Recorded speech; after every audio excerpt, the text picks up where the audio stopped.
everybody. I didn't tell anybody that I'd be live today because I thought I would be going live earlier this morning, but load shedding happened. So here I am. I figured, you know what, I would like to discuss something. We're still with parents. It's January, so yes, let's talk to the parents. Let's talk about our kids. Let's just deal with things and peel off the first layer of us as individuals. For those of you that have kids, let's work at the parenting. So I'm still dedicating today to the parents, especially the parents of, actually it doesn't matter whether it's parents of teens or whether it's preteens or whether it's toddlers, it really doesn't matter, but I'm still dedicating today to parents. So let's talk about, why do our kids trigger us? You know, what happens in us that our kids bring out so much anger in us, whether it's a toddler, whether it's a small baby, whether it's a teenager. But why do we find that our own kids, you know, kids that we raised, kids that if you're a woman you've given birth to or you've adopted, but kids that we love so much, why do they bring out so much anger in us? What is happening there? So for those of you who don't know, my name is Lindu Ntibukhalang.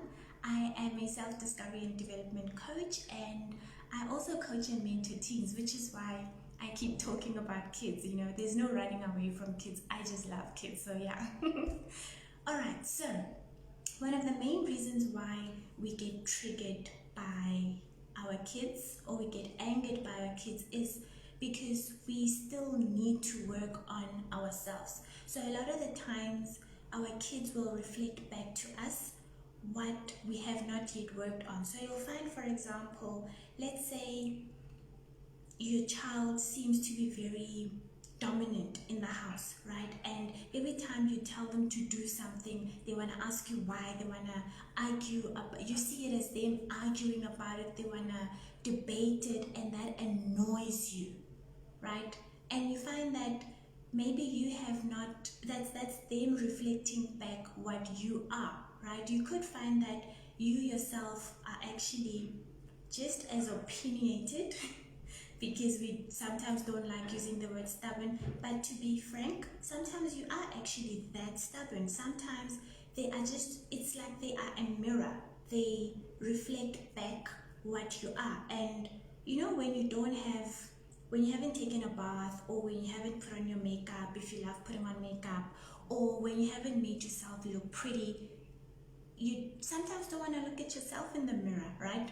And kids are exactly that. They are that mirror, mirror on the wall. I am going to show you the truest version of who you are, mommy or daddy. That is what our kids do to us. So the more we actually realize that they are reflecting back to us who and what we are, and we start working on that, the easier it becomes for us to know how to handle them, how to respond back to them, how to deal with them. So you find that sometimes your child is always having an opinion about what you are saying, and you think they're back chatting, and they are not really back chatting. They are just having an opinion. And because maybe you are not comfortable expressing your views when it comes to other people that you regard as being more superior than you, as being more cleverer than you. Maybe at work you are not comfortable telling your boss that actually I do not want to work on this project because of reasons XYZ, or standing up for yourself. You might find that, hey, the kid just triggers you because it's like, but hang on, why is this child talking like this to me? How dare this child talk to me like this? You know, I don't even talk to my own mother like this. I don't talk to my own brother like this. I don't talk to my own senior like this. And this child has the nerve to talk to me like this. But actually, when you look at it, if you work on the reasons behind why are you unable to express yourself the way you should be expressing yourself, the way you want to express yourself to everybody, whether you regard them as younger than you in knowledge, in age, whether you regard them as wiser than you, whether you regard them as more experienced, what is the main reason why you are not able to express yourself? And when you work on that, sometimes you even start enjoying your child expressing themselves to you, because it's like, Oh wow. Okay, this is the child that I'm raising. I'm raising somebody who can stand up for themselves. I'm raising somebody who doesn't just go with the flow. I'm raising somebody who can ask questions, who's got opinions about what it is that they do, when they do it, how they do it. They don't just listen to Tom, jump, and they jump. And you start appreciating that nature in them. So let us allow our kids to be that mirror, but instead of us getting angry whenever our kids reflect back to us, because essentially that is what they are doing, let us look at the, is this child reflecting back at me? What is it that I need to learn about myself from the actions of this child? What exactly is it that I need to work on within myself based on how this child is behaving, based on how this child is responding to me, right? So I just wanted to say kids are the mirror. So instead of us fighting with our kids, let us use the mirrors. You know what I mean? If you're a lady, you know you've got a handbag. In your handbag, you always have a mirror, right?